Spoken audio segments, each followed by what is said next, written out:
الحمد للہ الذی ابدع الافلاک والارضین والصلاة والسلام علی من کان نبیا وآدم بین الماء والطین اما بعد فاعوذ باللہ السمیع العلیم من الشیطان اللعین الرجیم بسم اللہ الرحمن الرحیم قال اللہ تبارک و تعالی فی الکلام المجید والفرقان الحمید وَلَقَدْ نَصَرَكُمُ اللَّهُ بِبَدْرٍ وَأَنْتُمْ أَذِلَّةٌ صدق اللہ العظیم وبلغنا رسولہ النبی الکریم ونحن علی ذلك لمن الشاہدین والشاکرین والحمد للہ رب العالمین ان اللہ وملائکتہ یصلون علی النبی یا ایہا الذین آمنوا صلوا علیہ وسلموا تسلیما بآواز بلند محبت کے ساتھ درود پاک پڑھیے الصلاۃ والسلام علیک یا سیدی یا رسول اللہ وعلی آلک واصحابک یا سیدی یا حبیب اللہ الصلاۃ والسلام علیک یا رحمت للعالمین وعلی آلک واصحابک یا محبوب رب العالمین یا صاحب الجمال و یا سید البشر من وجهك المنير لقد نور القمر لا يمكن الثناء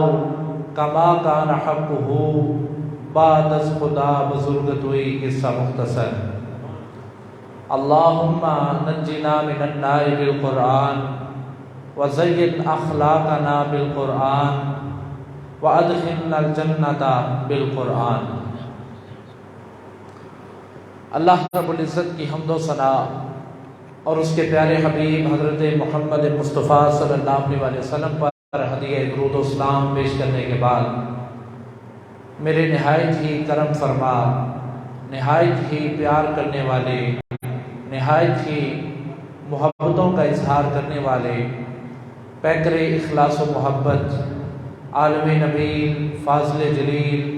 حضرت علامہ مولانا محمد عبد الرزاق قادری صاحب زیدہ شرفہ، فیضیاب فیضان حضور سیدی شیخ الاسلام ڈاکٹر محمد طاہر القادری صاحب زیدہ اقبالہ، اور دیگر جتنے بھی اللہ اور اس کے پیارے محبوب صلی اللہ علیہ وسلم کے ساتھ محبت کرنے والے لوگ یہاں مسجد میں تشریف فرما ہیں، سب کی خدمت میں السلام علیکم ورحمۃ اللہ وبرکاتہ۔ برادران اسلام، حضرت علامہ محمد عبد الرزاق قادری صاحب، آپ کی شخصیت کا یہ خاصہ ہے کہ کوئی بھی جب موقع آتا ہے، کوئی بھی خاص شخصیت کا دن آتا ہے، یوم وصال آتا ہے، یوم ولادت آتا ہے، آپ کو یہ اعزاز حاصل ہوتا ہے کہ مرکزی جامع مسجد کے اندر ان کا ذکر خیر منعقد ہوتا ہے۔ اللہ رب العزت کی بارگاہ میں دعا ہے کہ ان کے عمل میں، علم میں، عمر میں اور ان کے وین میں برکتیں عطا فرمائے۔ برادران اسلام، آج 17 رمضان المبارک ہے اور یہ اس عظیم واقعے کی یاد دلاتا ہے جس کو جنگ بدر کے نام کے ساتھ منسوب کیا جاتا ہے، اور جنگ بدر کو ہی یوم الفرقان کے نام سے بھی یاد کیا جاتا ہے، اور یوم الفرقان کو ہی غزوہ بدر کے نام کے ساتھ تعبیر کیا جاتا ہے۔ 17 رمضان المبارک کو ایک ایسا واقعہ رونما ہوا جس کی وجہ سے آج گلی گلی، محلہ محلہ، قریہ قریہ، نگر نگر، اور نہ صرف ملک پاکستان بلکہ پوری دنیا میں الحمدللہ اسلام کا پرچم بلند ہو رہا ہے۔ علامہ اقبال رحمۃ اللہ تعالی علیہ، آپ نے قوم کو ایک مشورہ دیا تھا، اور مشورہ یہ دیا تھا کہ اگر تم ترقی چاہتے ہو، اگر تم بھلائی چاہتے ہو، اگر تم اپنا نام بلند کرنا چاہتے ہو تو فضائے بدر پیدا کر، فرشتے تیری نصرت کو، فضائے بدر پیدا کر، فرشتے تیری نصرت کو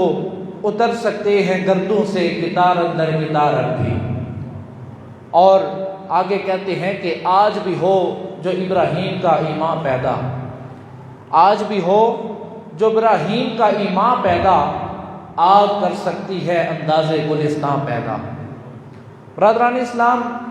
اس کا پس منظر اگر جان لیا جائے، کیونکہ جب بھی کوئی واقعہ رونما ہوتا ہے، کوئی سانحہ ہوتا ہے، یا کوئی اس طرح کا معاملہ پیش آتا ہے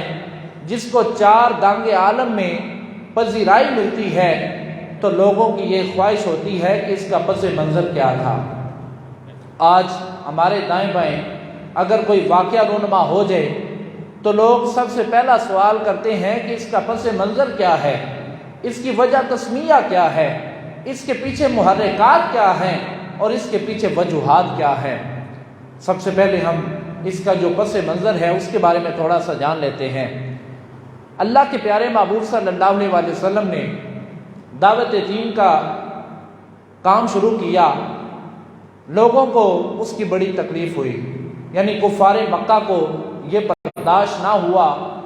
کہ کوئی آ گیا ہے، آنے والا آ گیا ہے، وہ ہمیں شراب سے روکتا ہے،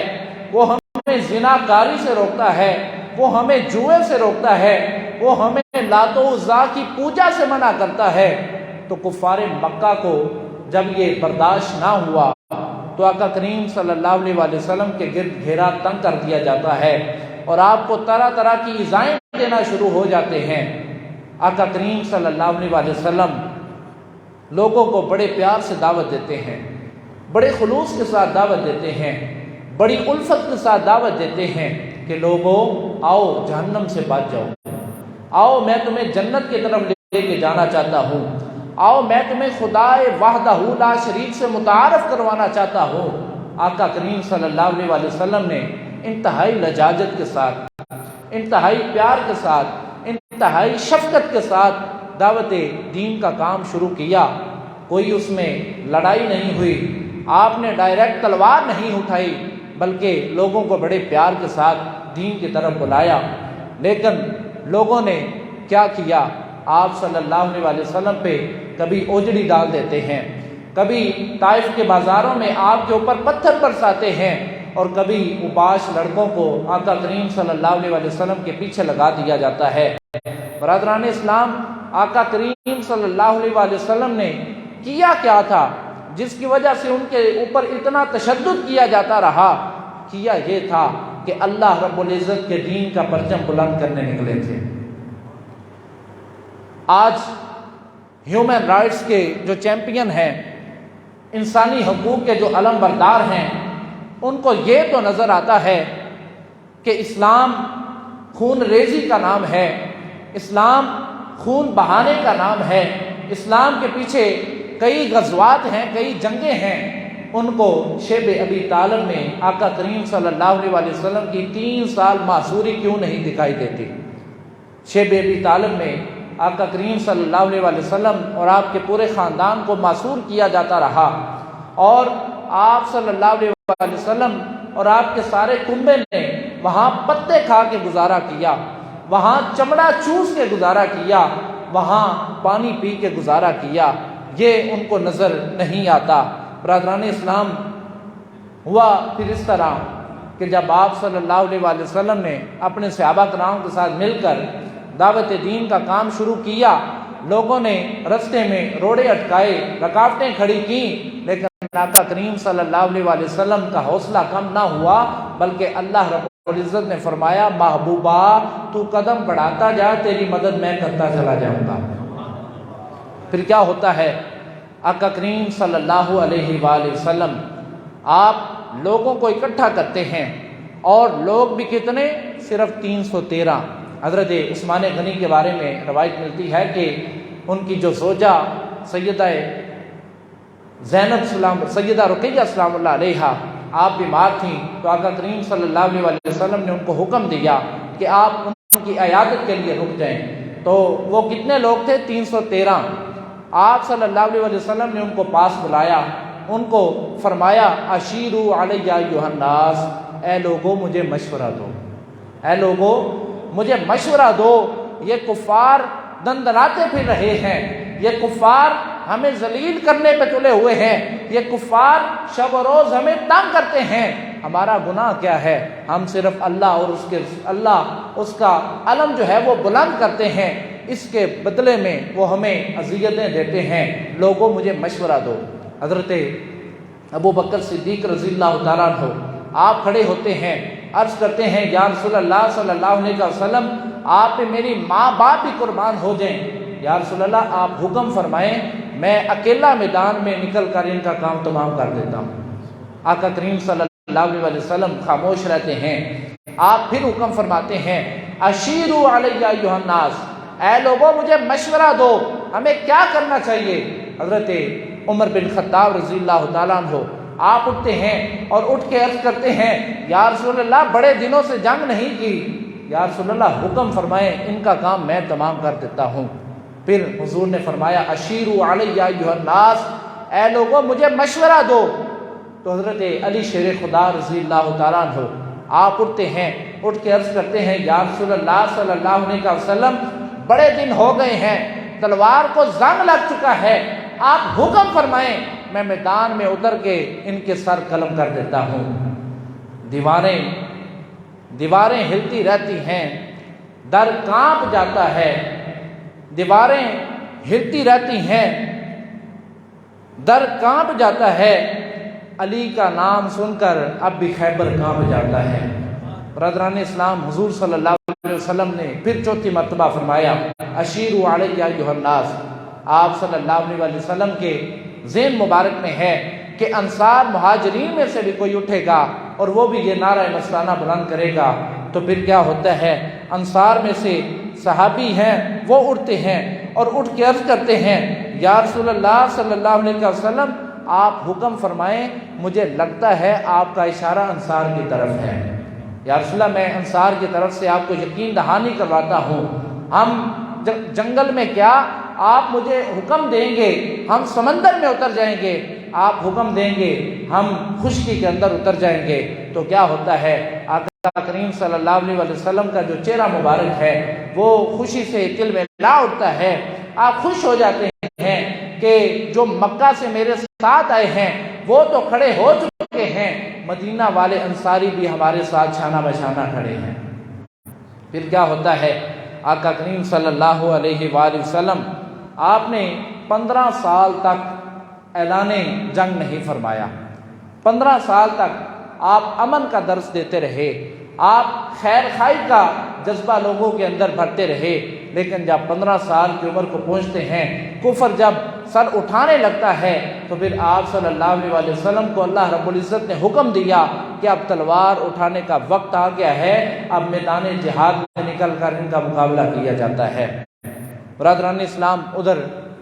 ابو سفیان کا ایک قافلہ مال تجارت لے کر شہر کی طرف، شام کی طرف جا رہا تھا، اس کو خبر ہو جاتی ہے کہ مسلمان جو ہیں وہ تیرا تعاقب کرنا چاہتے ہیں، کیونکہ جب انہوں نے اذیتوں میں کمی نہ چھوڑی تو آقا کریم صلی اللہ علیہ وسلم نے حکم دیا کہ یہ ہمارے ساتھ کم نہیں کر رہے، یہ ہمارے ساتھ زیادتیاں کر رہے ہیں، تو کیوں نہ ابو سفیان کا جو قافلہ ہے اس کو روکا جائے۔ تو مسلمان اس کا تعاقب کرنے کے لیے نکل پڑتے ہیں، اور جب اس کا تعاقب کرنے کے لیے نکل پڑتے ہیں تو اس کو اطلاع ہو جاتی ہے، وہ اپنا رستہ ہی بدل لیتا ہے۔ برادران اسلام، میں آگے بڑھتا جا رہا ہوں اور میں آگے بڑھنا چاہتا ہوں، آپ کو میدان بدر میں لے کے جانا چاہتا ہوں۔ پھر کیا ہوتا ہے، آقا کریم صلی اللہ علیہ وسلم میدان بدر کی طرف چل پڑتے ہیں اور وہاں جا کے اپنے خیمے نصب کرتے ہیں، اور خیمے نصب کرنے کے بعد اللہ رب العزت کی بارگاہ میں آقا کریم صلی اللہ علیہ وسلم جھک جاتے ہیں، سجدے کی حالت میں چلے جاتے ہیں، دعا کرتے ہیں یا حی یا قیوم برحمتک استغیث، یا اللہ تو زندہ رہنے والا ہے، اے زندہ رہنے والے، اے ہمیشہ قائم رہنے والے، ہماری اپنی رحمت کے ساتھ مدد فرما۔ اور برادران اسلام، پھر کیا ہوتا ہے، آقا کریم صلی اللہ علیہ وآلہ وسلم سجدے کی حالت میں ہیں، اللہ رب العزت کی بارگاہ میں گڑ گڑا کے دعائیں مانگ رہے ہیں، ادھر کفار جو ہیں وہ جا کے میدان بدر کے اونچے ٹیلے میں پہنچ جاتے ہیں، وہاں جا کے جو اونچی اور ہموار جگہ ہے وہاں قبضہ کر لیتے ہیں۔ ادھر آقا کریم صلی اللہ علیہ وآلہ وسلم اپنے جان نثار صحابہ کے ساتھ جب میدان بدر میں پہنچتے ہیں اور وہاں جا کے جب اپنے خیمے نصب کرتے ہیں اور اللہ رب العزت کی بارگاہ میں گڑ گڑا کے دعائیں کرتے ہیں، تو پھر کیا ہوتا ہے؟ کفار اعلان بلند کرتے ہیں، اعلان جنگ بلند کرتے ہیں کہ مسلمانوں آ جاؤ، ہمارے مقابلے میں اگر لڑنا چاہتے ہو تو آ جاؤ۔ تو پھر کیا ہوتا ہے؟ ایک صحابی اٹھتے ہیں، وہ ان کے سامنے جاتے ہیں، تو جب ان کے سامنے جاتے ہیں تو عتبہ اور شیبہ وہ سامنے آتے ہیں کفار کی طرف سے، پوچھتے ہیں کون ہو؟ تو پھر کہا جاتا ہے کہ تم ہمارے جوڑ کے نہیں ہو، تم ہمارے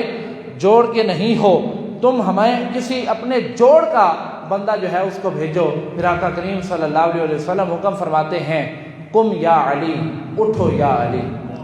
اٹھو علی، جاؤ ان کا مقابلہ کرو۔ اور فرماتے ہیں قم یا حمزہ، اٹھو حمزہ ان کا مقابلہ کرو۔ اور جب حضرت حمزہ رضی اللہ تعالیٰ عنہ اور حضرت علی شیر خدا رضی اللہ تعالیٰ عنہ آپ جاتے ہیں،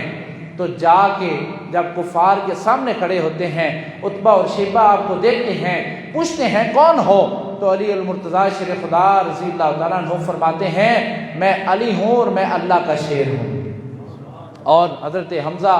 رضی اللہ تعالیٰ عنہ بھی فرماتے ہیں کہ میں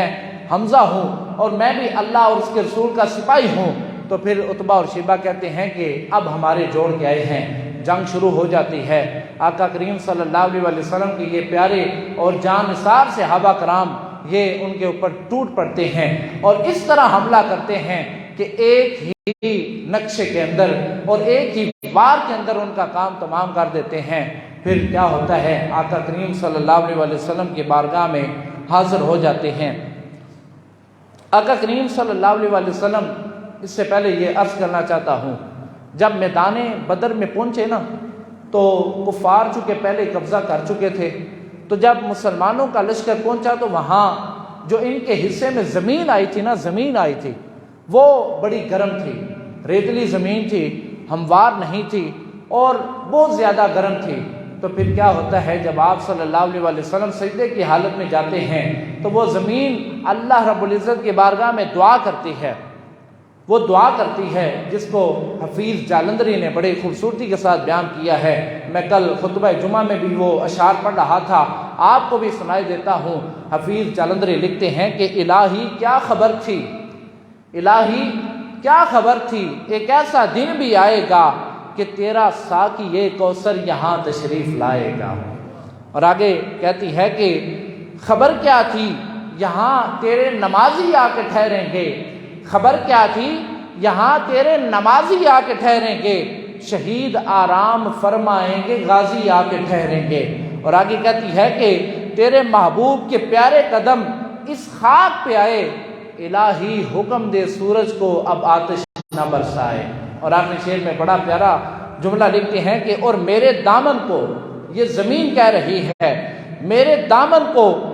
اگر تیرے محبوب کو ہوائے گرم آئے گی تو مجھ کو رحمت للعالمین سے بڑی شرم آئے گی۔ یہ میں جنگ کے پہلے کے مناظر پیش کر رہا ہوں اور ایک دو بڑے خوبصورت مناظر سامنے آئے، وہ بھی آپ کے سامنے شیئر کرنا چاہتا ہوں۔ حضور نبی رحمت صلی اللہ علیہ وسلم نے جنگ سے ایک دن پہلے وہاں جا کے نشاندہی کی تھی کہ یہاں عتبہ گرے گا،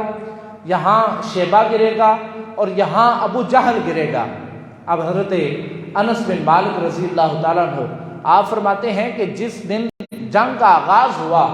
میں لڑ بھی رہا تھا اور میں وہ جگہ بھی دیکھ رہا تھا کہ آقا کریم صلی اللہ علیہ وسلم نے جس کی نشاندہی کی تھی اس میں صداقت کتنی ہے۔ تو حضرت انس بن مالک رضی اللہ تعالیٰ عنہ آپ فرماتے ہیں خدا کی عزت کی قسم، جہاں حضور صلی اللہ علیہ وسلم نے نشاندہی کی تھی وہ کافر وہیں پہ گرتے ہیں اور وہیں پہ واصل جہنم ہوتے ہیں۔ اور پھر کیا ہوتا ہے؟ حضور نبی رحمت صلی اللہ علیہ وسلم صفیں سیدھی کروا رہے ہیں، صفیں جب سیدھی کروا رہے ہیں تو وہاں ایک بڑا عجیب منظر سامنے آتا ہے۔ حضرت سودا رضی اللہ تعالیٰ عنہ وہ صحابی ہیں اور آپ صلی اللہ علیہ وسلم چھڑی کے ساتھ صفیں سیدھی کروا رہے ہیں اور حضرت سودا رضی اللہ تعالیٰ عنہ آپ کا جو پیٹ مبارک ہے وہ تھوڑا بڑا تھا، تو وہ غلطی کے ساتھ آپ صلی اللہ علیہ وسلم کی جو چھڑی ہے وہ ان کے پیٹ کے اوپر لگ جاتی ہے۔ تو وہ عرض کرتے ہیں یا رسول اللہ مجھے اس سے تکلیف پہنچی ہے، میں بدلہ لینا چاہتا ہوں۔ صحابہ کرام بڑے حیران ہوئے اور حیرانی کے عالم میں یہ سوچ رہے ہیں کہ جنگ کا موقع ہے۔ حضور صلی اللہ علیہ وسلم آپ نے فرمایا سودا تم بدلہ لے سکتے ہو۔ تو سودا رضی اللہ تعالیٰ عنہ عرض کرتے ہیں یا رسول اللہ صلی اللہ علیہ وسلم جب آپ نے مجھے چھڑی لگائی تھی تو اس وقت میرا جو بدن ہے وہ ننگا تھا، میرے بدن جو پیٹ ہے اس کے اوپر وہ آگے بڑھتے ہیں اور اس کے اوپر یکلخت حملہ کر دیتے ہیں اور اس کی جو گردن ہے اس کے اوپر تلوار رکھ کے چلا دیتے ہیں۔ اسی اثناء میں حضرت معاذ جو ہیں ان کا جو بازو ہے وہ لٹک جاتا ہے، وہ سرک جاتا ہے، تو حضرت معاذ وہ بازو اپنا قدموں کے نیچے رکھ کے اکھاڑ دیتے ہیں، جسم سے جدا کر دیتے ہیں اور فرماتے ہیں کہ راہ خدا میں اگر ہمارے جسم کا ٹکڑا بھی سامنے آ جاتا ہے تو خدا کی عزت کی قسم اپنی جان کی پرواہ نہیں کریں گے۔ اگر راہ خدا میں ہمارے جسم کے اعضاء بھی آ جاتے ہیں تو خدا کی عزت کی قسم ہم ان کی پرواہ بھی نہیں کریں گے، بلکہ ہم دشمن کا کام تمام کر دیں گے۔ اور پھر کیا ہوتا ہے، امیہ بن خلف سامنے آتا ہے، حضرت بلال حبشی رضی اللہ تعالیٰ عنہ ساری عمر اس نے حضرت بلال حبشی کو غلام بنا کے رکھا، ساری عمر حضرت بلال حبشی رضی اللہ تعالیٰ عنہ آپ کو اذیتیں دیتا رہا۔ تو حضرت بلال حبشی رضی اللہ تعالیٰ عنہ آپ آگے بڑھتے ہیں، اس کا کام تمام کر دیتے ہیں، اور جب اس کا کام تمام کرنے لگتے ہیں تو وہ کہتا ہے آج معافی ہے، معافی مل جائے گی۔ تو حضرت بلال حبشی رضی اللہ تعالیٰ عنہ فرمانے لگے باقیوں کو تو معافی مل جائے گی، تمہیں معافی نہیں ملے گی۔ اور پھر کیوں ابو جہل کے بعد امیہ بن خلف کا بھی جو کام ہے وہ تمام ہوتا ہے۔ اور پھر کیا ہوتا ہے برادران اسلام، حضور نبی رحمت صلی اللہ علیہ وسلم کی یہ جو جان نثار صحابی ہیں یہ آگے بڑھتے ہیں اور عام اعلان کا جو آغاز ہے وہ ہو جاتا ہے۔ اور اسی سفر کے دوران حضرت عمیر جو بھی چھوٹے بچے ہیں، جو بھی 13 یا 14 سال کے بچے ہیں، وہ آقا کریم صلی اللہ علیہ وسلم کی بارگاہ میں عرض کرتے ہیں یا رسول اللہ صلی اللہ علیہ وسلم میں لڑنا چاہتا ہوں، میں بھی ان کو مارنا چاہتا ہوں۔ تو حضور صلی اللہ علیہ وسلم نے فرمایا تم ابھی چھوٹے بچے ہو۔ تو وہ کہنے لگا کہ میں چھوٹا بچہ نہیں ہوں، ساتھ ابی وقاص ان کے بڑے بھائی ہیں۔ تو آپ صلی اللہ علیہ وآلہ وسلم نے جب یہ کہا کہ تم ابھی چھوٹے بچے ہو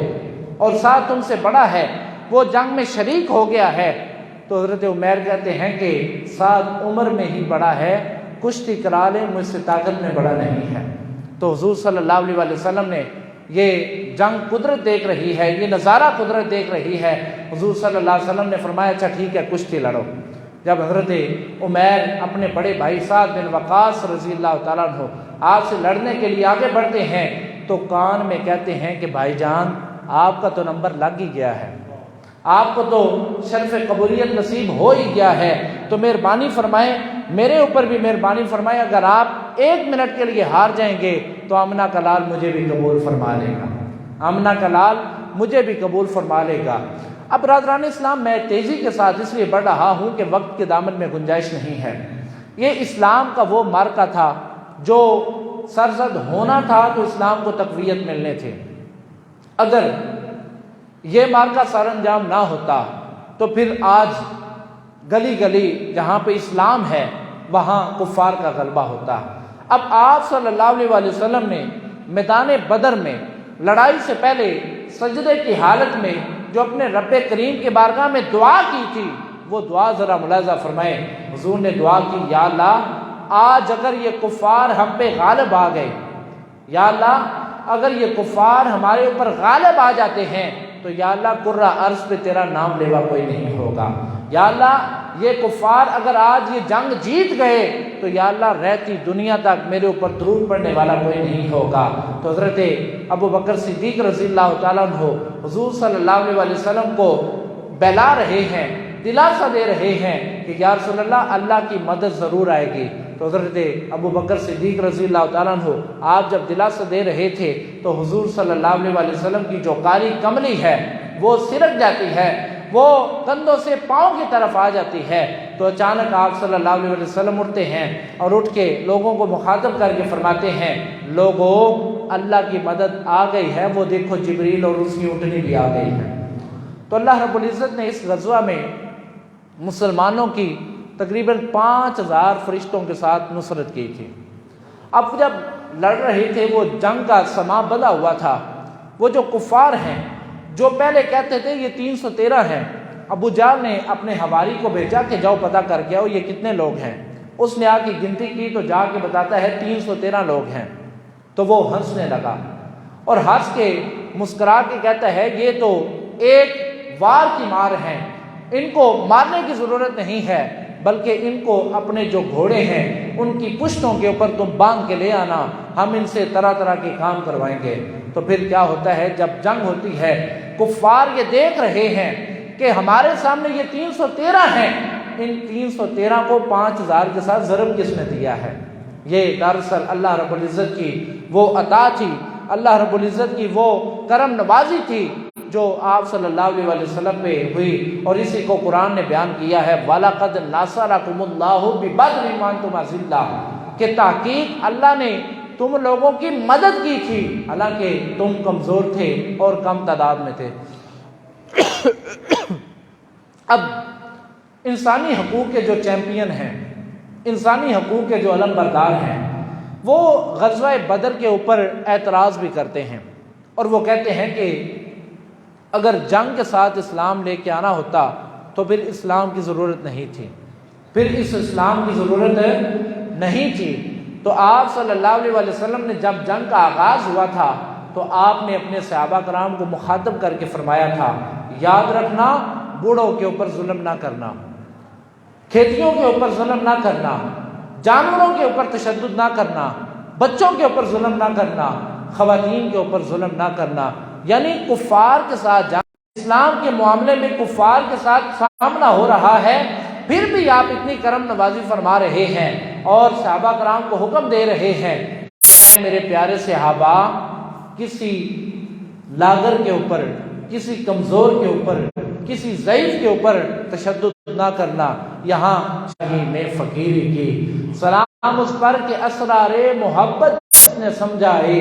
سلام اس پر کہ زخم کھا کر پھول جس نے برسائے، سلام اس پر کہ جس کے گھر میں چاندی تھی نہ سونا تھا،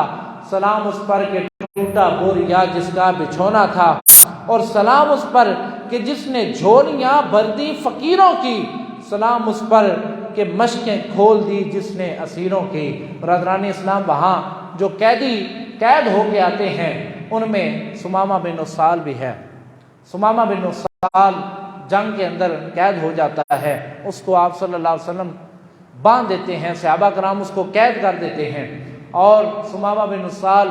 ایسا بندہ تھا جو آپ صلی اللہ علیہ وسلم کا چہرہ مبارک دیکھنا بھی پسند نہیں کرتا تھا۔ وہ کہتا تھا، اے اللہ کے نبی، میں آپ کا چہرہ دیکھنا بھی پسند نہیں کرتا۔ اللہ کے پیارے محبوب صلی اللہ علیہ وسلم روزانہ اس کی خبر گیری کیا کرتے تھے اور اس سے پوچھا کرتے تھے، ثمامہ کچھ کھایا بھی ہے، کچھ پیا بھی ہے؟ تو آپ صلی اللہ علیہ وسلم جب یہ پوچھتے تو آگے سے وہ ہنستا اور آپ صلی اللہ علیہ وسلم کو گالیاں دیا کرتا تھا، آپ کو برا بھلا کہا کرتا تھا۔ برادران اسلام، جنگ کے اور بھی بہت زیادہ مناظر تھے، میں 2 منٹ کے اندر جنگ کا جو مقصد ہے، جنگ کا جو مفاد ہے وہ آپ کے سامنے پیش کرنا چاہتا ہوں۔ آپ صلی اللہ علیہ وسلم نے جنگ کا آغاز اس لیے کیا تھا کہ اللہ رب العزت کا دین دنیا کے گوشے گوشے تک پھیل جائے، اور اللہ رب العزت کے جو نام لیوا ہے، صرف اتنا کہنا چاہوں گا کہ اگر وہ جنگ نہ ہوتی، اگر وہ جنگ اقتدار کی جنگ ہوتی، اگر وہ جنگ انتشار کی جنگ ہوتی، اگر وہ جنگ افتراق کی جنگ ہوتی، تو پھر آپ صلی اللہ علیہ وسلم اپنی جان کی پرواہ کرتے ہوئے گھر میں بیٹھے رہتے، لیکن آپ صلی اللہ علیہ وسلم اور آپ کے جو جان نثار صحابہ ہیں وہ اپنی جانوں کی پرواہ کیے بغیر میدان جنگ میں اتر پڑتے ہیں اور دشمنوں کا کام تمام کر دیتے ہیں۔ اور اس میں کیا ہوتا ہے کہ 70 جو کفار ہیں، 70 کفار وہ واصل جہنم ہوتے ہیں، اور تقریباً 7 یا 8 جو مسلمان ہیں وہ شہید ہوتے ہیں، اور آپ صلی اللہ علیہ وسلم 3 دن کے بعد غزوہ بدر کے منعقد ہونے کے 3 دن کے بعد وہاں جاتے ہیں جہاں عتبہ، شیبہ اور ابو جہل کے جو ناپاک جسم ہیں جو مٹی کے اندر دبے ہوئے ہیں، وہاں جا کے ان کو مخاطب کرتے ہیں اور کہتے ہیں ابو جہل تو کس بات پہ اترایا کرتا تھا، تو کس بات پہ اترایا کرتا تھا، اے عتبہ اور شیبہ تمہارے اندر کس بات کا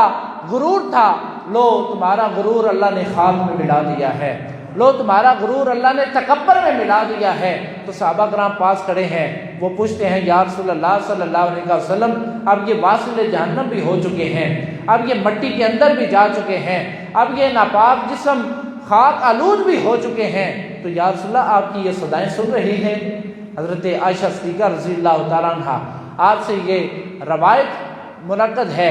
آپ یہ روایت کرتی ہیں کہ جب آپ صلی اللہ علیہ وسلم سے لوگوں نے پوچھا نا یا رسول اللہ یہ جو کافر جن کو آپ مخاطب کر کے تنبیہ کر رہے ہیں اور ان سے سوال کر رہے ہیں اور ان کو ان کا انجام یاد کروا رہے ہیں، کیا یہ آپ کی باتیں سن رہے ہیں؟ تو حضرت عائشہ صدیقہ رضی اللہ تعالیٰ عنہ فرماتی ہیں کہ حضور نے فرمایا ہاں وہ میری ساری باتیں سن رہے ہیں، صرف یہ بات کرنا چاہتا ہوں کہ اگر وہ کفار ہو کر، اسلام کے دشمن ہو کر، ناپاک جسم ہو کر آقا کریم صلی اللہ علیہ وسلم کی وہ تنبیہ، آپ کا وہ اعلان اور آپ کی وہ باتیں سن سکتے ہیں تو حضرت داتا علی اجویری رحمۃ اللہ تعالیٰ علیہ وہ کیوں نہیں سن سکتے؟ حضرت